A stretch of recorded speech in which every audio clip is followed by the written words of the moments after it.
Good evening, Denver Broncos country. Happy Christmas Eve. I'd like to say happy Christmas Eve, but unfortunately, rather than a big old present, maybe a lump of coal instead.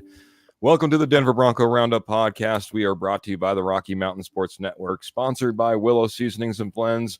I am your host, Keith Brugman. I have with me Trevor, the Rocket Man Salzman, and Kenny, the stepfather, Kirkpatrick.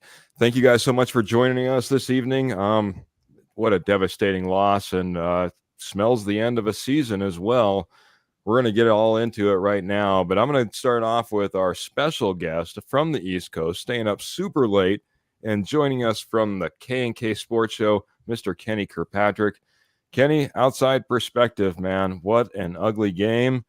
How did you see it play out, and what is your gut reaction as we start off this evening? Yeah, and just like you said, Keith, I'll be the first to say Merry Christmas in about 22 minutes, but more like first to say bah humbug, right now, the Grinch who stole Christmas. Who was the Grinch? I mean, you can point the finger at many different people, but what I saw was a team that wanted to play hard for Belichick. And I said that earlier in the week. I said, this game scares me, guys. Nobody's given the Patriots a chance here in these last three games. And this team came out to play. They played defense, and they made plays on defense in the first half. And then that third quarter was just a total nightmare, which happens. Broncos came back in the fourth, and all the momentum in the world, I was 80 to 90% sure you guys were going to win with at least a field goal. And you call a screen on that first down play. And then 2 plays later, 3 and out. And then we all saw what happened to end the game. And then to end it, Keith, real quick. Yes, sir. I know we're going to get into it, but how do you not ice the kicker who can't even kick an extra point? You just let him come out on the field. How do you not call the timeout there? Let him think about it for 5 minutes. Not saying he missed it, but it would have been a chance that he would have missed it and thinking about it a little too much. I saw that same kicker miss a 35-yard field goal. The Giants iced to win 10-7 a few weeks ago when we played them. So shame on you, Sean Payton, and you are Scrooge, in my opinion. Scrooge and the Grinch. Scrooge and the Grinch award, if you want to call it an award, goes to Mr. Sean Payton from Kenny from the K&K Sports Show. Man, it was devastating. I'm going to hit the posse, the chat board, really quick. Say hello to Jeremy Dressler coming in on Facebook saying, "Sup, fellas, go Broncos," but that's not a smiley emoji at the end. That might be the cussing emoji, I believe. So Roger's coming in saying, agreeing with Kenny, saying horrible play calling, a screen, really. Wow, that's all I got to say. Thank you, Roger, for jumping in here as well on Facebook. On Facebook as well, Pearl Heater coming in saying, the end. Still a fan, though, and doubling down saying it scared me from the get-go. Ernie Mays coming in and saying that was a sad game. Go Broncos country only. Yes. In here talking about a little bit of sadness, unfortunately, on Christmas Eve. We all deserve a big present on Christmas morning. Kenny's about ready to wish us one here in just about 20 minutes. But Trevor, not the gift that we wanted here on Christmas Eve, man. Gut reaction, what do you got for us? Disaster. I mean, to be honest, I mean, this first 3 quarters of this game, I mean, it was just so sad to watch. It was like watching the past 7 years of the Denver Broncos franchise. I mean, especially on the offense side of the ball. I mean, a lot can be said about the defense and what they give up, but look how many 3 and outs we had on offense. Offense lost so many times. I mean, we came back because And then the fourth quarter, because of Russell Wilson and Sean Payton finally got their heads together and decided to we should probably play this game because it's important. But again, where was this in the beginning? I've said this multiple times. Why is this team continuing to get off to such a bad start? And Kenny's hitting the wall. That's how mad he is right now. But no, I mean, where's this franchise go from here? I mean, like it's just so many people to blame. It's not just one person or not, but it's just like, I mean, come on, we're right there. This is a team you should beat. I mean, what are we doing? I get the Patriots defense is good, but it's like, this offense has not been good this season. The Broncos have been very consistent. It just goes to show you this defense has really carried the way through most of the season. That this offense has not been anywhere near what it needs to be. We gave up a first and second round draft pick for Sean Payton. He's one of the top paid coaches in the league. And this is what we got to show for it? I mean, this is what we've had the past 7 years. I'm just saying, it's just like, it's fair to criticize the guy. First year, I don't care. We can criticize Russell Wilson, but let's criticize the architect of this team, the guy who draws up plays. We're not seeing it. It's just it's multiple people, but it starts with the head coach and it trickles on down and the quarterback. I'll put Russ in there. I'm not afraid to put Russell Wilson in there because before he was not playing very good up until the last quarter. That's fair, man. That's fair. I mean, we were talking about it right before we got on here on the air and taking a kind of a page from Sean Payton. A lot of dirty hands, man. A lot of dirty hands. Sean Payton's one of those guys. Russell Wilson might be another. I'm going to go ahead and I'm going to hit the posse one more time. I'm going to give you my thoughts after that. We have Clayton coming in here. Clayton, I'm reading your comments a little bit off to the side. So if you do me a favor, head on over to StreamYard.com/Facebook. Let them use your permission so I can see who you are. I'd appreciate it a ton. But he's coming in here and saying, smash that like button and share, guys. And saying, man, oh man, what a poopy show. And he's not talking about us. He's talking about that one that we put on the field. Pearl Heater's coming in here and saying, I have to admit, the 2 stupid touchdowns, I walked Grooms, Monty, and listened to the game. So sloppy playing, it was awful playing, and a bunch of dumb penalties. Yeah, I have to agree. She's saying, coming back in here and saying, groomed Minty. Darn autocorrect. So that being said, my thoughts on this game, I've been talking about wanting an identity on offense. And I knew this was going to be a very, very tough game to go out there and try to prove that. But I've yet to figure out exactly what this offense is, what makes them productive, what makes them good, and what they can do on a consistent basis. I thought this might be an opportunity in this game to maybe try to get away from the running game and get the passing game going. Unfortunately, that did kind of play out in the way that we put up points, but a little bit too late and as well. And then, our good friends that can't join us, Albert and Jody, off doing Christmas stuff, and completely understand. Appreciate everyone that's in here joining us this evening.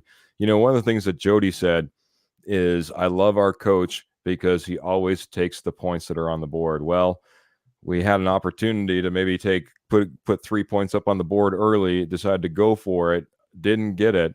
That could have been a play call right there that came back to bite us, because obviously, where were we at the end of the game? Needing 3 points. So, gentlemen, not a good offensive game at all. Defensively, like you said, horrific third quarter, and we showed our own holes against a team that's not really that good that offensively. The last thing I'll say real quick, my oldest daughter, who's home for the Christmas, and we're sitting there, we're watching, getting ready to watch the game, and she said, well, Patriots don't look like they're very good looking at their record, and I said, yeah, but they're kind of a lot like the Broncos. They got a really good defense, and I'm not really sure what they're doing on offense as of yet, and that's kind of the way we played out in this game as well. Let's move over to that defensive side, though. I'll start off with you, Trevor. How did you feel the defense and VJ? Once again, he's been kind of on the hot seat as of lately. Didn't look too good against Detroit. This was his comeback game against Bailey Zappi and the New England Patriots. How did you feel about this defense in this game? I mean, non-existent in the third quarter, but for the most part, I thought they played pretty solid. I think that this offense has put this defense in a really tough spot when they're constantly on the field. You're starting to get guys are starting to get fatigued because you're out there most of the game. I mean, this is what I'm saying is the numbers look rough because the Patriots they scored 26 points on this Denver Broncos defense. But again, look at it within game, you go continuously go 3 and out, 3 and out, 3 and out, and I mean, what do you got to show for? Eventually, this defense is going to break down. That's why I don't like being conservative. Take chances. Let's score points. When there's points to be on the board, score them. That's why I agree with you, Keith, on that field goal try. Go for it. I mean, take a field goal right there. Why would you not? I mean, I understand being aggressive, but it's like this. You have some momentum going into into this game, and you just took it completely away, and now you get back to the Patriots because you wanted to run the ball there. I mean, I know Javonte probably should have got in there. He tripped over his own offensive lineman, but once again, it's just take points when they're there because, again, this Denver Broncos offense has struggled so much that you need to take points right now where you can get them because you are not getting them consistently enough. And it showed. This offense scored 7 points in the first half. Again, Patriots defense gets good defense. Let's be honest, this is not the no-fly zone we got here. They've got I mean, we've making them look better than I think they actually were. So I just, again, it's just I'm lost for words of how bad this offense is. And let's be honest, you ain't going to get much further with how bad this offense is and so inconsistent, and also offensive line just being so bad. But defensively, I don't just blame this on Vance Joseph.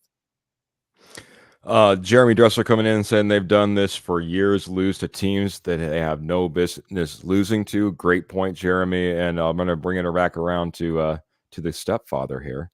And Mr. Kenny Kirkpatrick, what did you think about this defensive performance that we put together? And VJ's return off of a kind of a terrible performance with the defense versus Detroit. Two sides. They played good and they played bad. So right down the middle, give them a C grade. Right down the middle, average, because like Trevor said, the third quarter was a disaster. But one of those plays was the fumble. So the defense didn't give up those points. And then the other drive, Bailey Zappi made a play to Devontae Parker that the coverage was right there. So you can't blame the defense on that big play. But I saw some sloppy tackling. Jonathan Cooper missed Bailey Zappi. I think it was Allen missed him also. So they could have had a couple sacks, and they let Zappi get out of the pocket and either make a play or get rid of the ball. So McMillan gave up a couple big plays. So right down the middle, average C grade.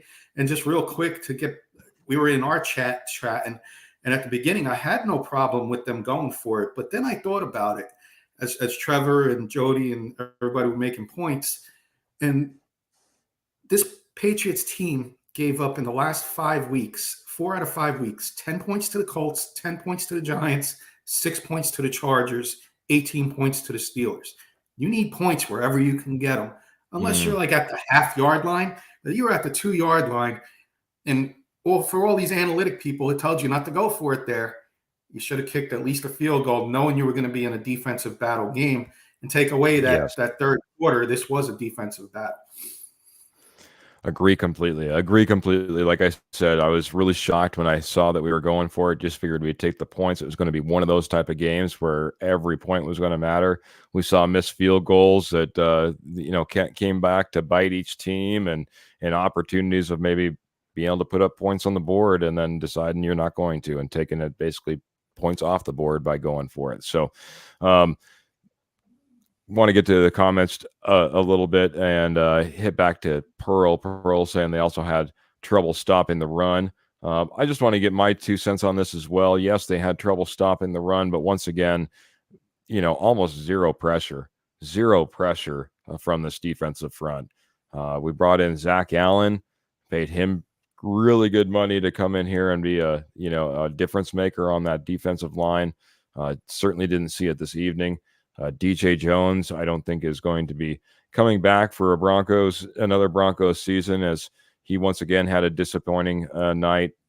Mike Purcell came in for a spell, but he did his regular Mike Purcell type of thing. We just didn't have any pressure up front, and when we did, we were trying to bring almost the house. I mean, we were bringing linebackers, we were bringing corners, we were bringing safeties in order to try to collapse that pocket and leaving the back end open for opportunities for McMillan and Surtain and PJ Locke to get exposed at times. So, it was a difficult night on defense because I think of lack of talent that we have along that defensive front. And it's going to have to be one of those things we're going to have to take care of. And that's going to bring me to maybe a question that's coming in here from the chat. And I think it's a good one because it's from Pearl as well. And Pearl comes in here and says, what is the answer? It's like watching two different teams with the Broncos.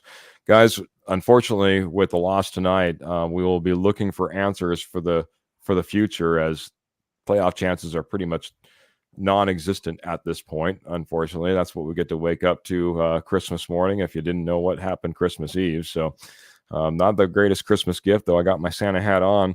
But what is the answer? And I'm going to start off with Kenny, always a good outside perspective and got a good mind for the entire league, as he runs a fantastic sports show over there on the East Coast. So Kenny, what is your thoughts around this Denver Broncos team needs? And I'll add this in too, because I want to add this in as part of my go around. Did you see anything this evening that gave you hope for the future? I did see some hope. You guys have been wanting a receiving tight end, and I've been high on this kid all year, Krull. He gets open, he makes some plays on offense. You got your lockdown corner in Surtain, but I'm going to play devil's advocate and throw some sour grapes at even some people on Denver Bronco Roundup. And I don't mean this in a bad way. I don't want anybody out there in the posse to take this the wrong way. I think you have an ego coach that is going to want to get away from Russell Wilson.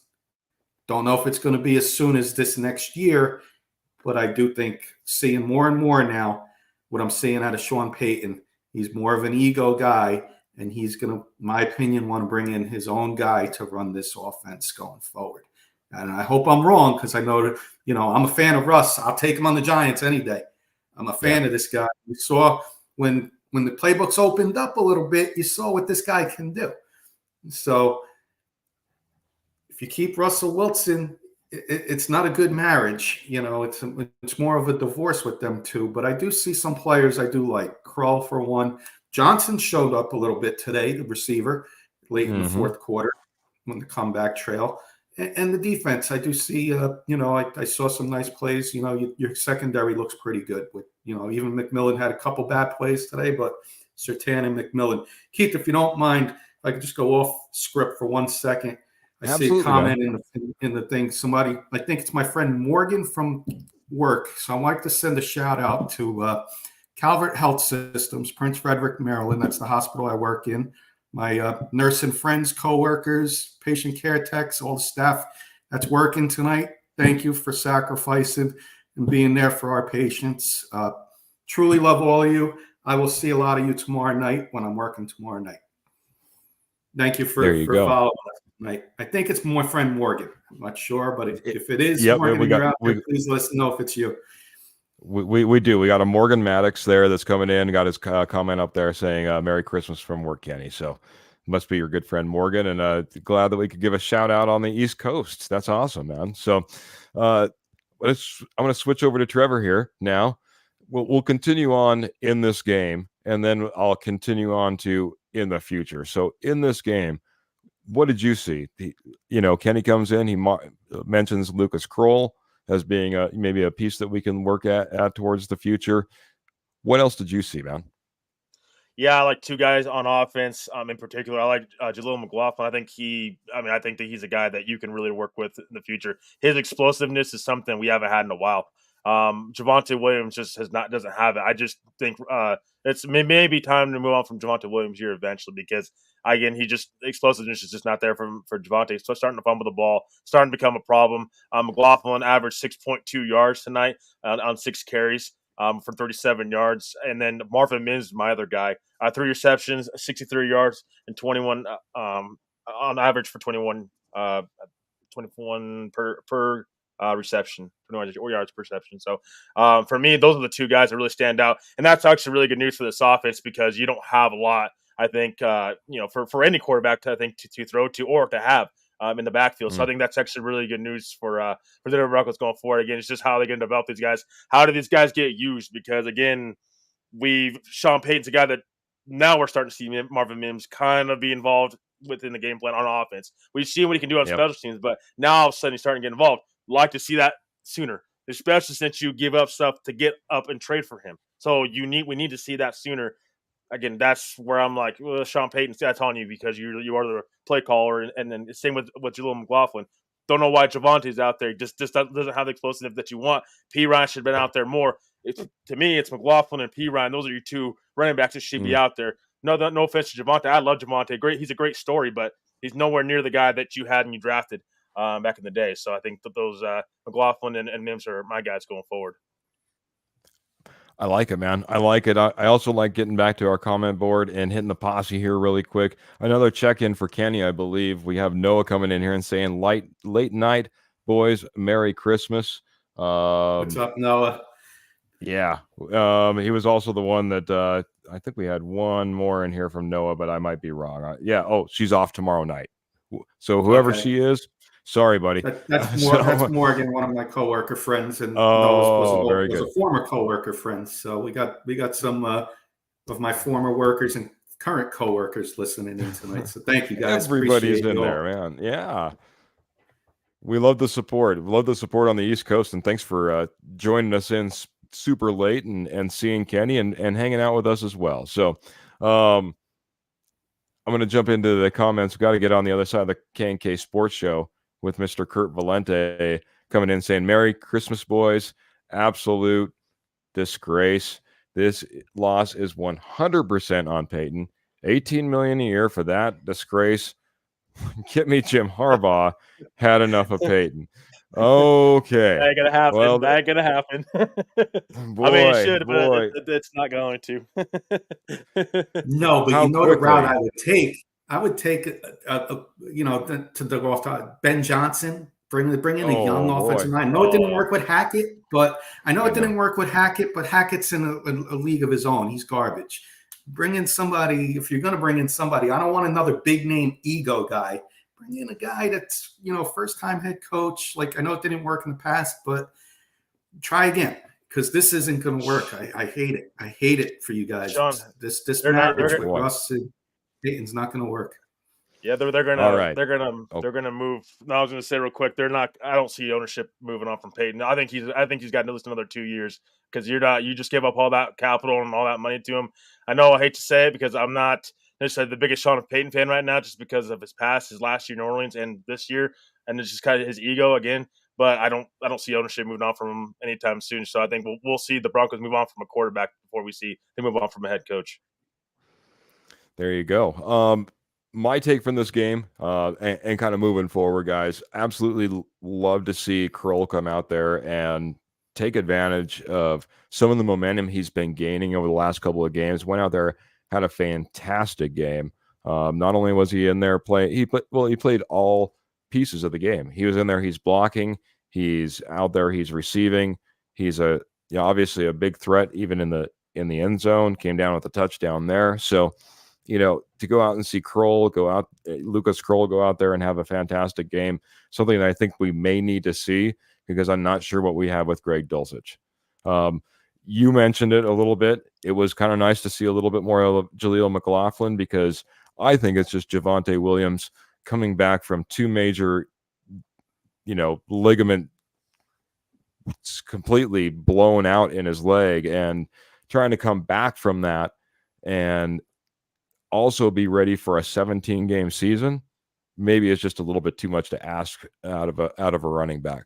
That being said, maybe he comes back stronger next year, but I don't think he has it this year. And I've been asking on this podcast for weeks now, who's our RB1? Who's our RB1? Who's our RB1? The reason I've been asking it is because I've seen Javonte not be Javonte. And it needs to either be going to Jaleel McLaughlin, which would be obviously a great up-and-comer. And maybe that's why we didn't see Samaje Perine to start the game because, let's face it, he may not be part of this organization next year. Lastly, I got to say this.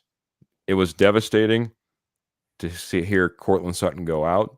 I hope the very best for his health. Obviously, he went in to concussion protocol after that sideline attempt.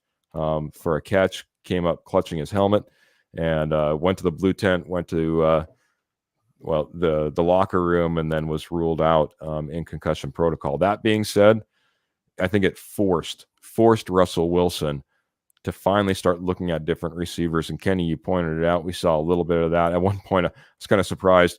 They put up a stat that he had thrown to 7 different receivers, still hadn't crossed over 100 yards in passing yards at that point, but it had been to 7 different receivers. It forced Russell Wilson to start utilizing different targets. We saw Jerry Jeudy come in late. We saw Brandon Johnson be utilized. We saw different receivers come up and be big in this game. And I think that was a nice progression as we move into next year. So how do we fix it beyond there? It's going to be tough. Build a roster. Jeremy Dressler, I just want to hit this real quick, saying Sean Payton isn't going anywhere. Graham's jumping in here and saying Kroll is legit. And I 100% agree. It looks like he's really jumped out and has been somebody in my eyes. Graham's also saying, yeah, you're not firing Peyton. Get him his guys with his roster. Michael Ronquillo jumping in. And I think this is the first one that first time I mentioned Michael this evening, and Michael's a fantastic supporter as well as everybody I've been mentioning. But Michael, we appreciate you jumping in here. And he's saying Marvin Mims needed to let that ball go into the end zone on that muff punt touchdown. Yeah, that's certainly a possibility as well. Also saying Merry Christmas Eve. And Graham's coming in here and saying Jeudy had 3 receptions? Come on. You also got to figure we also had Russell Wilson not necessarily lighting it up as far as the stat board, especially in the first half. Like I said, we didn't even cross over 100 yards, I believe, until maybe midway through the third quarter, maybe even into the fourth quarter when it came to passing stats. So it wasn't a night that anybody was hauling in a whole lot of receptions and or yards for that matter. So Mims and Brandon. Sorry. Go ahead, buddy. No, I was going to say Mims and Brandon Johnson also had 3 receptions, so it wasn't just Jerry Jeudy that had 3 receptions. Just shows the lack of these guys getting involved in the lack of the passing game throughout the whole game. That's what it shows. Yep. Said that it would have to be a passing game. I'll get to the comments more here in just a little bit. I'll start with you, Trevor, though, but kind of going back around the horn, not just this game, but one of the things that Pearl asked a little bit earlier is how do we fix this team? Again, we'll be having to start to turn this page. What are some key things that we need to do in order to turn the page and get this team better than they are? And guys, if we win out, guys, we still have an over 500 season. So let's not get too down on this Broncos. It's certainly an improvement over last year. Need to keep that in perspective. But what do we need to do to continue to turn the corner here, bud? Yeah, well, Broncos have 5% chance now to make the playoffs. I'll just update on that real quick before I go for the future. But no, I mean, I think you need to take a long look at this roster and say, wow, we've got a lot more holes than what we thought we had, and stop with the whole let's get rid of Russ because that's going to solve a lot because we're going to have to go into the draft in the first round and take a quarterback. And yet again, what you're doing is you're neglecting other holes in this roster. So and you have no consistency at quarterback. So I don't understand that perspective. I understand people wanting to move on from Russ, but it's like, okay, why can't we take a quarterback in the second, third round? And then you can have Russell Wilson for the next 2 years, cut him for way less than dead cap money. You cut him now, you're pretty much saying you're rebuilding because you're going to have to start cutting other players to even get over the cap. I said under the cap. The Broncos are projected to be $18 million over the cap going into this offseason. So you're going to already have to make moves to get underneath the cap anyways. So that's going to be a problem. So I want to see this roster be more complete. You look at the other teams around the league. It's not just the quarterback that they have. They have the complete roster on both sides of the ball. We're lacking that. We haven't had a first-round pick since 2021. Patrick Surtain. That was our last first-round draft pick. I'm not just saying first-round picks are always the key to success and to building a roster, but it's just like that's part of it. You got to have talent. Yeah. And at the end of the day, we just don't have enough talent on both sides of the ball. Defensive line, right tackle with McGlinchey, he's been a bust so far. You can look at the wide receiver room. I mean, we're getting old there, and you don't have a number 2 wide receiver and then tight end. you don't have that vertical threat tight end that Russell Wilson needs or any quarterback needs in your offense. So you can just go down the line. I mean, safety, it's been an issue. Kate Sears can't stay healthy. Is PJ Locke the guy going forward? So many questions down the line for this roster to figure out. I don't just want Sean Payton to making those decisions, but because of what the situation there with the Saints. But again, you have other holes in this roster that need to be addressed, not just quarterback. I think Russell Wilson can be manageable the next 2 years. You can draft a quarterback, sit him behind Russ, and if he beats out Russ, then he beats him out. But you need to build this roster up because you're not going to win even if you go draft a rookie quarterback. You're going to have to if you get rid of Sutton and all these other guys because you're over the cap so much and you're trying to get underneath the cap. You're going to have to get rid of guys like Bowles and Sutton and probably Simmons. So you're going to be gutting your roster for a quarterback that you just, I mean, again, where's he going to succeed? How is he going to succeed? He has no talent around him to succeed. So you're going to put him in that type of situation, even a rookie quarterback? That's not the recipe for success. Look what the Chiefs did with Alex Smith and Patrick Mahomes. They had I mean, I know it's not exactly the most similar kind of situation, but it's just like that's what they did. They had Alex Smith and they managed to, were able to get to the playoffs and manage the next past couple of years. And then when they needed to, they traded up for their next franchise quarterback. I'm not saying the Broncos are going to get Patrick Mahomes, but what I'm saying is they can go that route. That's a more successful route. You build your roster over the years under that veteran quarterback and then take your shot when you want to take that rookie quarterback. And if you need to sit him behind a veteran quarterback for a couple of years, fine. But I'm not interested in Jameis Winston and Baker Mayfield right now. I don't think those guys are too much of an upgrade. Plus, I don't think Denver's going to be able to afford Baker Mayfield anyways. So that's why we call him the Rocket Man. Trevor Salzman, the Rocket Man, get fired up, just firing right off the launch pad, man. You ask him, what would you do to change this roster? How would you get him in the right track, man? You better be ready, man. You better be ready because he's ready. Always ready to give it to you. I'm gonna give it over to Kenny now. See how he can compete with that. Usually it's those East Coast guys, man, who's got the gift for gab. So I'm gonna turn it over to Kenny. Kenny's got always, like I said, great perspective, outside perspective. How do you fix this team? How do you keep them building on what might be a winning season and maybe get to the playoffs next year, Kenny? Well, you know what? There's still a tiny until you got zero chance of making the playoffs. I'll say you don't have a chance. I mean, okay, very good. Still got a chance. I said 7 was going to get you in, even though you needed help. 8 losses, you're going to need a lot of help. So now you need a lot of help. All right, go out and win these last 2 games. Okay, a lot of people are saying Russ is the problem. A lot of people are saying this is the problem. What I'm seeing, number one problem is offensive line. And a friend of mine, I won't say the name, posted a PFF ranking that the Denver offensive line was ranked number 8. Well, you know what? That ranking is garbage because that is not the 8th best offensive line in football, what I've seen all year long. Not just this past week and last week, all year long. Trevor nailed it. McGlinchey bust. Powers bust on the other side. There's your 2 bookend tackles. You're going to have to replace them to start off fresh there. So maybe in your draft, first round, you draft a tackle and develop. Kurt doesn't like to develop a tackle, but there's a couple good ones coming out of the draft. Put them in day 1. Let them compete against the veterans. Okay. Offensive line's got to protect the quarterback no matter who it is, whether it's Russell Wilson. Some people want Jarrett Stidham in there. Jarrett Stidham, he would have been a starting quarterback in the league already. He's not Tom Brady. Some Bronco fans, I hate to bring it up to you. He's not Tom Brady. He's not sitting on the bench for a reason. He's sitting on the bench for a reason, guys. You want to bring him in the last 2 games and see if he can be a backup quarterback next year? Go ahead and do it. But he ain't no starting quarterback and he ain't no stopgap because if I was a Bronco fan, and I am the adopted fan for you guys and fans out there, so I am a Bronco fan, I don't want a stopgap quarterback next year. Trevor mentioned Jameis Winston. Baker Mayfield. Isn't that like a poor man's Russell Wilson? So why would you want Russell Wilson? Same size, same style of play. Why would you want Baker Mayfield? If you don't like Russell Wilson, you don't like Baker Mayfield. So, that's where I start. Offensive line. Javonte Williams, I think you nailed it, Keith. I think he's fatiguing. I think, after the injury, I think you bring him in next year and maybe go out and sign another or sign another running back with McLaughlin, get different styles of play in there and have a nice little running back depth.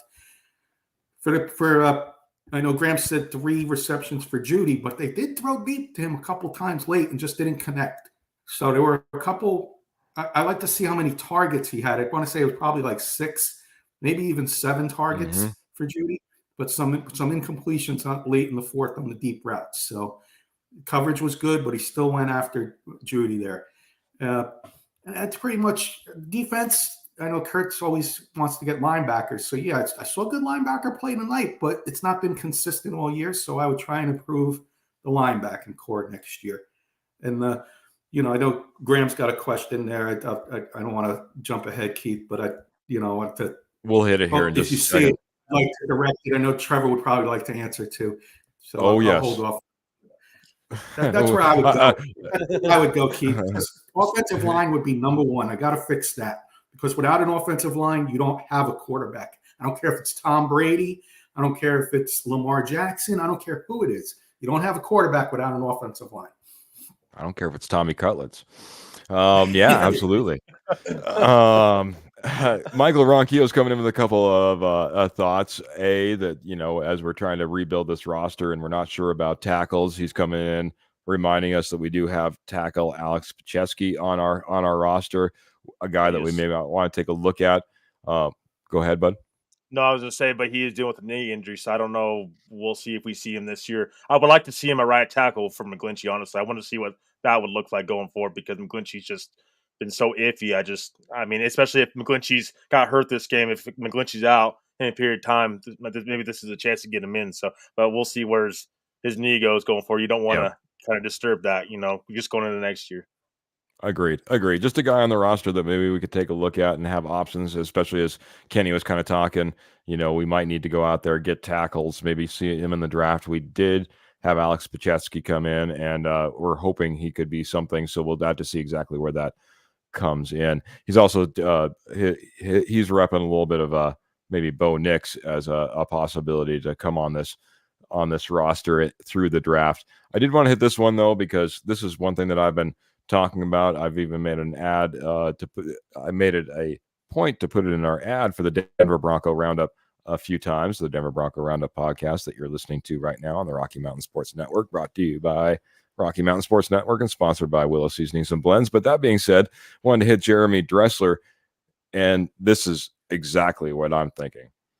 They need O-line and they need D-line.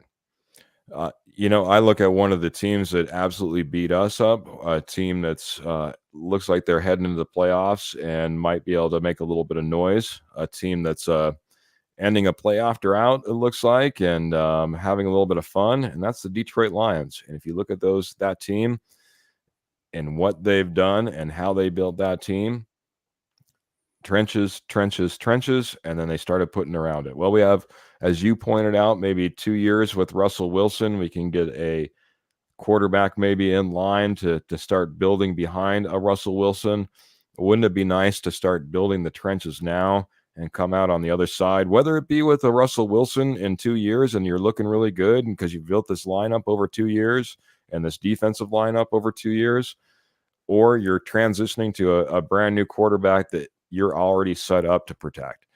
Either way, I think that's the way we need to go. Graham did point this out, and I wanted to point this out as well. McGlinchey returned into the game. And yeah, tackle Cam Fleming is still on the Broncos roster as a backup tackle, and he kind of proved that out as we stinted for Mike McGlinchey for one play and then got absolutely blown up and gave up a sack, if I remember correctly. So just goes to talk about the depth on this team. So without further ado, we've got the rocket on the launch pad, and we'll go ahead and we'll get to this question that Kenny was referencing earlier. Where was it? Oh, there we go.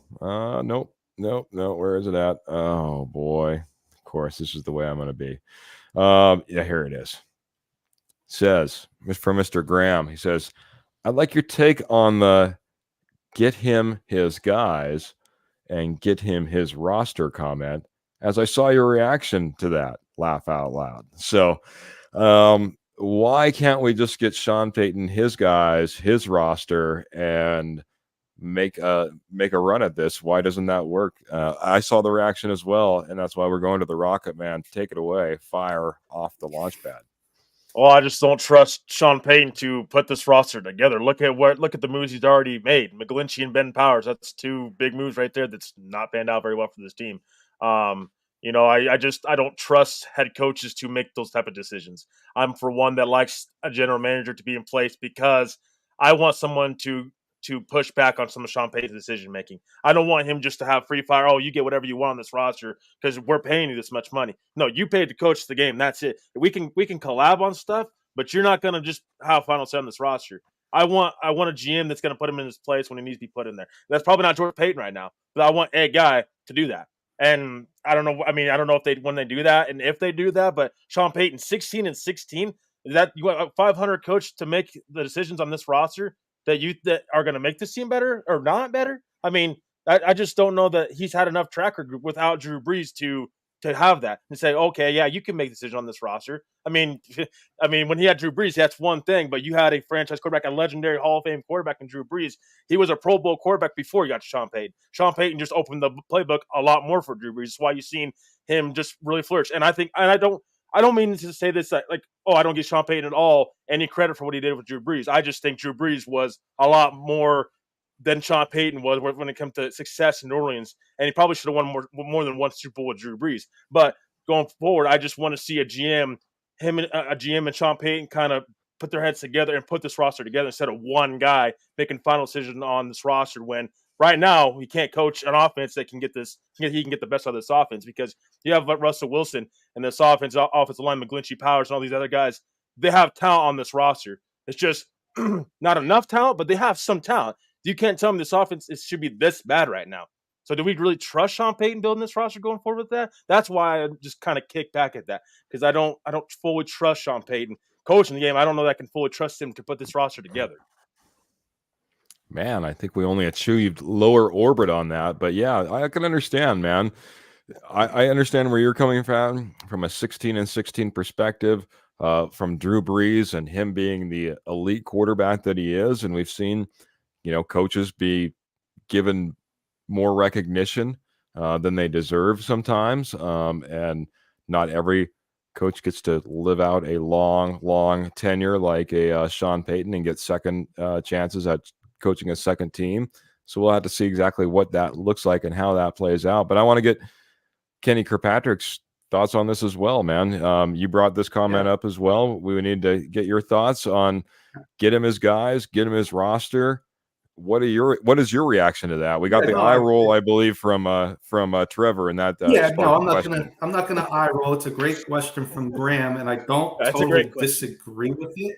But Sean Payton hasn't coached since 2021, so his guys are at least 3 years or longer in the league. He hasn't seen these guys in 3 or more years. Not like a coach coming in next year, let's say Ben Johnson, for example, the Lions coach. He gets the job over in Washington, and he wants to bring an offensive guy in. He goes to his GM, hey, this guy's a free agent. He can definitely help us. That I can see. And I'm not against Sean Payton bringing a guy or two in, but I'm not bringing in 10 of Sean Payton's guys because he was on their team in 2018. 2018 and 2024, it changes every year, the league. So for that reason alone, and good coaches, in my opinion, guys, and I know this is going to stir a lot of people up if they're listening, good coaches, in my opinion, adapt to their players. A Lamar Jackson, for example, mobile running quarterback, if you bring in a pocket passing playbook offensive coordinator, isn't he going to change, or a coach, isn't he going to change that playbook around for Lamar Jackson? So for those who say Russell Wilson should adapt to Sean Payton's playbook, I think it's a little of both, but a little more the coach has to adapt to the player. And I don't see Sean Payton adapting to too many of his players. And that's the problem I have with Sean Payton and the problem with him wanting his guys. Now, I can go up to the GM, like I said, if I'm Sean Payton and I go to the other George Payton, hey, I think this running back could definitely help us in third down situations. Maybe we should think about bringing him in. It's not going to cost much. He did really good things for us in New Orleans. He was backup and did really good things. I throw my 2 cents in, but I'm not, like Trevor said, I'm not demanding bring these guys in, 10 of his guys, and it just, you see what it does. It doesn't work, in my opinion, a lot of times. There's exceptions, but it doesn't work, in my opinion, a lot of times.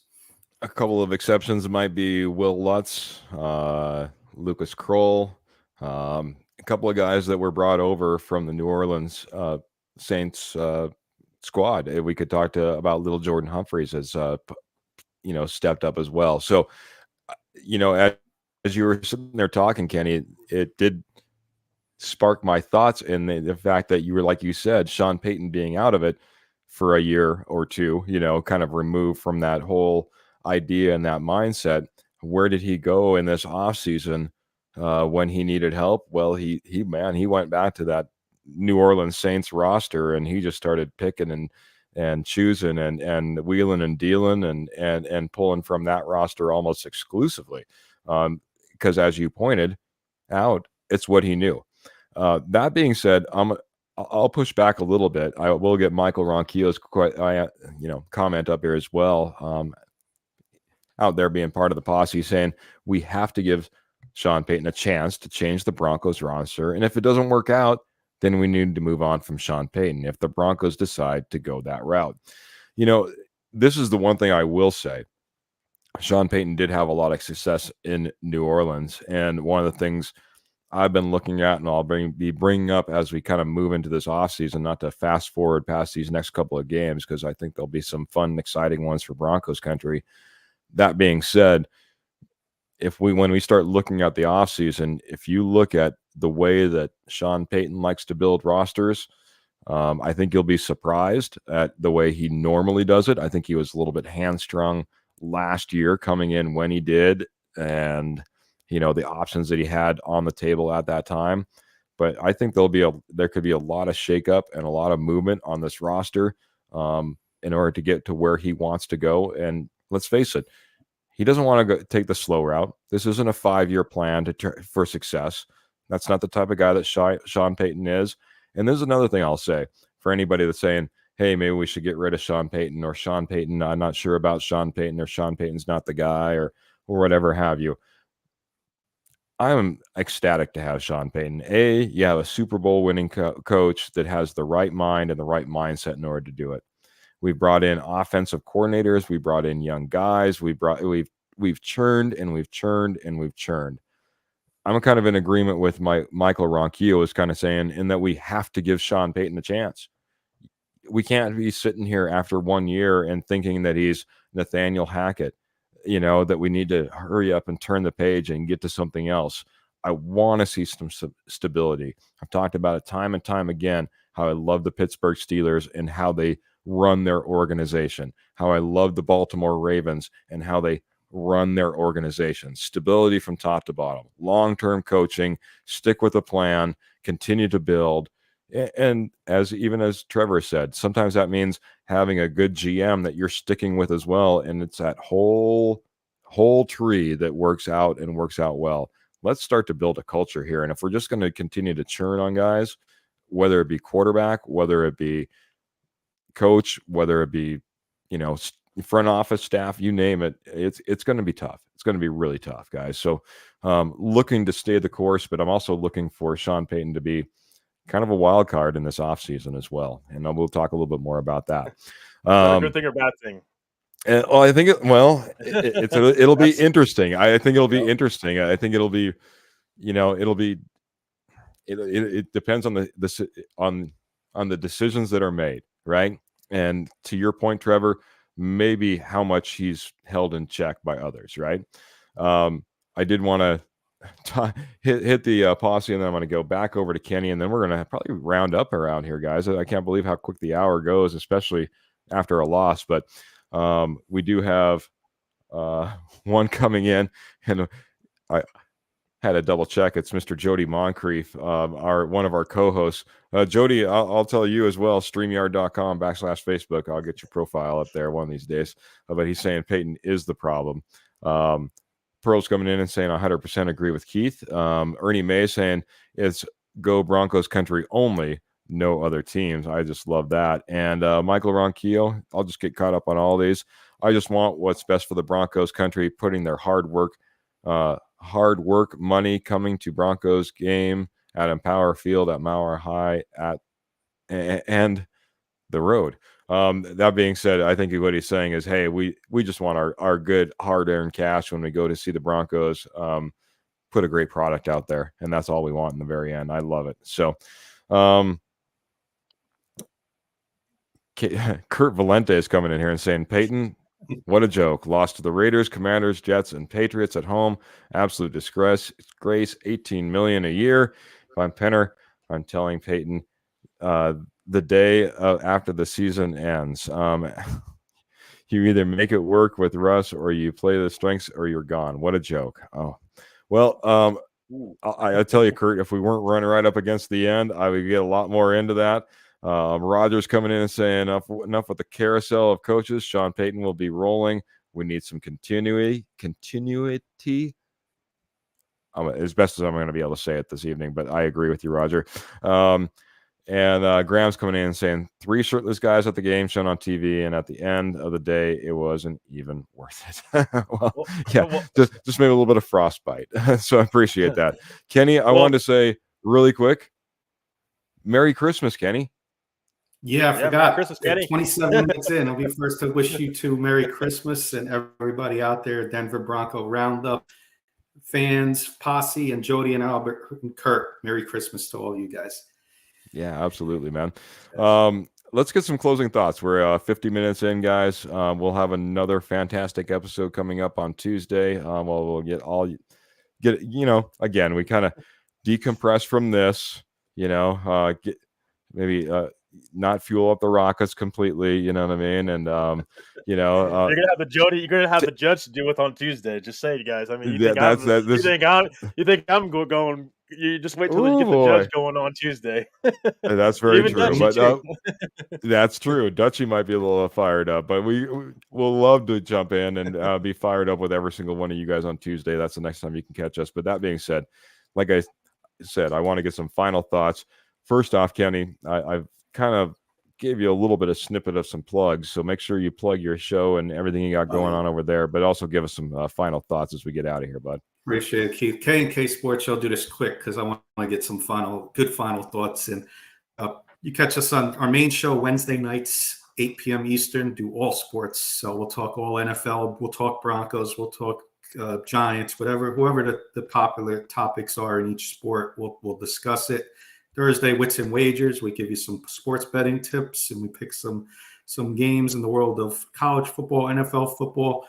Kurt Valente also on Wednesdays, 10 p.m. Eastern. Catch him for his East Coast Giants Broncos style show. A lot of passion, a lot of fun, entertainment with Kurt. And we also do a Giants show, myself and Paul Rosen, who was on last week, doing a nice little parody for you guys out there in Bronco land. And then on Tuesday nights, if anybody's interested, high school sports show talk. Kurt and his lovely wife, Jen, do a high school sports show. So we got a lot going on. Did you want me to get my final thoughts in too, Keith? Yeah, absolutely. Hit us, Kenny. First in line for an invite. I'm calling this show right now, season's end. So we have a nice little topic show. Why does Sean Payton get a pass? And I want an all-around Sean Payton type of show because as fans are against Russ, I'm on top of the list with Sean Payton. And I think Trevor might be with me. So we're going to have some people on there that love Sean Payton. And we're going to have people on. I'm going to work on it with you, Keith. We're going to have a nice round table, Sean Payton talk show. That's what I want. Season's end. We're going to have a nice show around that. But again, Merry Christmas to all of you guys. Heartbreaking loss tonight. But if there's any if I can give any rewarding thoughts, beginning of the year when we made predictions, I think a lot of Denver fans had 10-7, anywhere from 7 to 10 wins. So you're right in that frame. And I had them at 9-8. So we might still get that 9-8 and a small chance for the playoffs. Okay. And after the 1-5 start, they did give you guys a lot of things to cheer for. So be happy about that. A lot of times there's only one team that can win the Super Bowl, right? And I feel the Broncos have been in the playoffs for the last 8 weeks. So you had a nice run. Go out and finish these last 2 games. You should, be the favorites in both and go out on a strong note and give the fans something to talk about. Give the Russ haters something to talk about. Is Russ going to come back or not? Give them something to talk about. Go out and show true Bronco pride in the last 2 games. Finish the season with a winning record and move on to 2024 on a positive note. Merry Christmas again, everybody. Love it, Kenny. Thank you very much. Go out there, show those Russ haters, maybe even show those Sean haters. But no, Merry Christmas to you, Kenny. And I've got it written down, Sean Payton show right here, man. We'll get it geared up for after the season's over. We'll get that as a main topic as on one of our shows. Love it very much. Got Jeremy Dressler coming in and saying, thank you guys. Merry Christmas again. Go Broncos. Maybe with a little bit of disdain this evening. Had Michael Ronquillo come in and say Merry Christmas. Ernie Mays, Merry Christmas to all. Graham, Merry Christmas. And Kenny's on fire, says Graham Teddy. So that being said, let's fire over to Trevor, man. Get some final thoughts as we're wrapping up the show on a Christmas Eve. Yeah, Merry Christmas, everyone out there. Again, thank you guys for tuning in. Again, disappointing loss again, but positivity. I'm gonna be positive because I just went out there. I just ranted for like I swear like 30 minutes. So, but no, thank you guys for sticking with me through all of that. Just this team continues to fight. So what I was going to say is this team could easily give up in this game, but they came back. They made it a game, even though they played poorly throughout most of the game. They came back. So what I'm going to challenge going forward is the culture is starting to change a little bit. I know I'm against Sean Payton quite a bit, but some positivity going forward is I think this culture is starting to change a little bit. These guys are fighting. They're fighting for Sean Payton. He has not lost the locker room clearly. So there's the future is still bright. We'll see what the Broncos do this offseason. Unfortunately, we're kind of at a point where we're going to maybe starting to have to get in the offseason. Again, there's a small chance we can make it in. So we're still hoping. Let's still hope. But again, transition to the offseason, let's see what Sean Payton and the coaching staff and the Broncos do going forward. But just continue to be positive. Again, this team will turn around eventually. We're still trying to find our way. Sean Payton's in his first year. I understand we have every right to be critical of him and Russell Wilson and just how this team is right now. But again, time is evident with this team. It took time to get this team going. 1-5 start, and it took it a while. Let's give it another year. Let's give it, and that's why I say it's the answer right now. It's not to fire Sean Payton. I don't want this team to fire Sean Payton. What I'm saying is we need to build a better roster. This roster is just not talented enough yet. So what happens? That you have the coach in place. We'll see. Can you run with Russ? We don't know, but But bottom line is you need to build a more talented roster. So however we can do that, let's do that in the next couple of years. But I don't think Sean Payton's going anywhere. And I don't think he should. Again, we need continuity, a head coach and a quarterback. That's something we've struggled with the past 7 years. Got to have that. So that's going to be important. But, final thoughts. Again, catch us on Tuesday at 7 p.m. Kenny, thanks for joining us. Really appreciate you as always and appreciate everybody in Broncos country. Go Broncos and just keep your heads up, guys. Merry Christmas. Have a great day tomorrow. And thank you guys for tuning in. Yeah, absolutely. I'm going to hit the chat board and then give you my final thoughts. Graham coming in here and saying, I hope you guys get something either Broncos or Giants related for Christmas tomorrow, giving us both options there, everybody on the panel here. So appreciate that. Graham also coming in and saying Russ's clock is ticking. He's not getting any younger. I agree there as well. This one is coming in from Carl over on Facebook. It says, this hurts, but the meaning of Christmas is more important. So Merry Christmas. And Merry Christmas to you, Carl. Appreciate you jumping in here. Pearl's coming in saying there is always another day, play on, and another game and another year for that matter. So good point. Final thoughts from me. First off, my first Christmas gift was Kenny Kirkpatrick coming in here from the amazing K&K Sports Show, joining us here post-game. We've adopted him as a stepfather, but I'm telling you what, he's knowledgeable like no other across multiple sports, including NFL and including our Denver Broncos. So I truly appreciate the gift of you coming on, being part of our podcast multiple times now here for the Denver Bronco Roundup. Thank you very much, Kenny. Thank you. Second, guys, I got to give a big thanks to, who we're brought to you by, and that's Rocky Mountain Sports Network, guys. Check out Rocky Mountain Sports Network. You can check them out at RockyMountainSN.com. You can check them out on Facebook. You can check them out at YouTube. You can check them out on Twix or Twitter or X or whatever you want to call it. So that being said, guys, check out Rocky Mountain Sports Network, your basis for all Colorado sports. So whether it be Broncos or Rockies, Nuggets or Avalanche, they got you covered. Great little Nuggets article that just dropped on Rocky Mountain Sports Network just here recently. So that being said, also our sponsor, Willow Seasonings and Blends. I know it's Christmas time and it's a little late to get it underneath the Christmas tree now, but I'm telling you, one of the greatest gifts is seasonings and sauces from willowseasonings.com. Head on over to willowseasonings.com, type in promo code DBR2023. Imagine that's only going to be utilized for a few more days, guys. So that saves you 15% off and helps out a family in need by donating $1 every time you use that code. Guys, willowseasonings.com is a Colorado sauces and seasonings company, veteran owned. They're a Denver Bronco loving company, and I'll tell you what, fantastic ownership over there. Can find them all around the Rocky Mountain front, but don't forget, you can also go to willowseasonings.com, and don't forget DBR 2023. Guys, I want to thank every single one of you that came in the chat, and I know I missed some of you, and we didn't even get to every single comment. One of the ones that jumps out in my mind as I was reading is Adam and Kayla. Thank you guys so much for jumping in here. But we had Jeremy, we had Roger, we had Pearl, we had Clayton that came in here early. Of course, we had Kurt Valente. We had a couple of your friends, which I know they came in on Facebook. Calvert Health System, Prince Frederick, Maryland, our hospital.